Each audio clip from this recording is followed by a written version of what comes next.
Hello friends, आज मैं आप लोगों के साथ डिस्कस करने वाली हूँ ईवीएस क्लास 5 चैप्टर 10 बोलती इमारतें। पिछले वीडियो में हमने क्लास 9 ईवीएस जो है सीटेट के लिए जो पूछा जाता है उसके बारे में डिस्कस किए थे। आज हम क्लास 5 के चैप्टर 10 बोलती इमारतें जो है बहुत इंपॉर्टेंट चैप्टर है सीटेट के दृष्टिकोण से। तो आप आइए इसका सारा पॉइंट डिस्कस करते हैं। बुर्ज दीवार से ऊंची होती है। बुर्ज जो होती है दीवार से ऊंची होती है। इन किला गोलकुंडा की बाहरी दीवार में 87 बुर्ज है। गोलकुंडा के बाहरी दीवार में कितने बुर्ज है? 87 बुर्ज है। ये सब पूछे जाते हैं, पूछे जा सकते हैं कि गोलकुंडा के बाहरी दीवार में कितने बुर्ज है। तो आप इसको ध्यान में रखिएगा। सन 1518 से 1687 तक यहाँ कुतुबशाही सुल्तानों ने एक के बाद एक राज किया।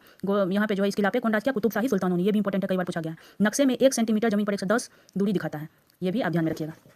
उसके बाद बच्चों को दिशाएं बताने के लिए उसे उनके निजी अनुभवों से जोड़ना जरूरी है। दिशाएं बच्चों को बताना है तो उनके निजी अनुभव से जोड़िए ताकि वो याद रख सकें। निजी अनुभव से जोड़िएगा, दैनिक जीवन से जोड़िएगा तो वो याद रख पाएंगे अच्छे से, वो जल्दी नहीं भूल पाएंगे। तोप का इस्तेमाल औरंगजेब ने किया और वह 8 महीने तक बाहर बैठा रहा किला के। तोप कांसे की बनी है। तोप कौन सी की बनी होती है? कांसे के। तो तोप का इस्तेमाल किसने किया था? औरंगजेब ने किया था। तो ये पूछा जा सकता है। कांसे को तांबा और टीन से बनाया जाता है। कांसा को कौन चीज से मिलकर बनाया जाता है? कई बार एग्जाम में आया। कांसा कौन चीज से मिलकर बना होता है या फिर पीतल कौन चीज से मिलकर बना होता है? तो आप इसको क्या कीजिएगा, ध्यान रखिए। कांसा जो बनता है तांबा और टीन से बनता है। और तांबा इसमें 90% तांबा होता है और 10% टीन होता है। आप इसको भी ध्यान में रखिएगा। इस गतिविधि के जरिए बच्चों को यह सोचने के लिए प्रोत्साहित करें कि उस समय के रहन सहन, व्यवसाय, खान पान आदि कैसे रहे होंगे। इन विचारों को वे अलग अलग तरीकों से व्यक्त कर सकते हैं, जैसे अभिनय करके, चित्र बनाकर, कहानी बना करके।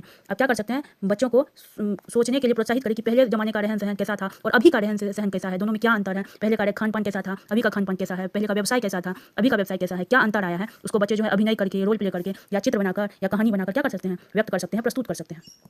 यह पेडागोजी में पूछा जा सकता है।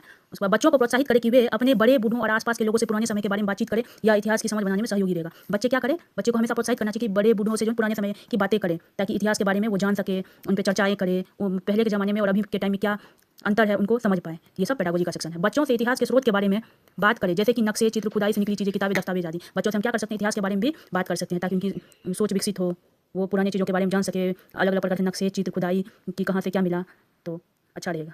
Thank you watching for this video. अगले चैप्टर में हम क्लास 5 के ही चैप्टर 11 सुनीता अंतरिक्ष में की चर्चा करेंगे। इसी प्रकार की जानकारी के लिए चैनल को सब्सक्राइब करें, वीडियो को लाइक करें। अगर आप लोग फरवरी सीटेट की तैयारी कर रहे हैं तो अपने दोस्तों में शेयर करें।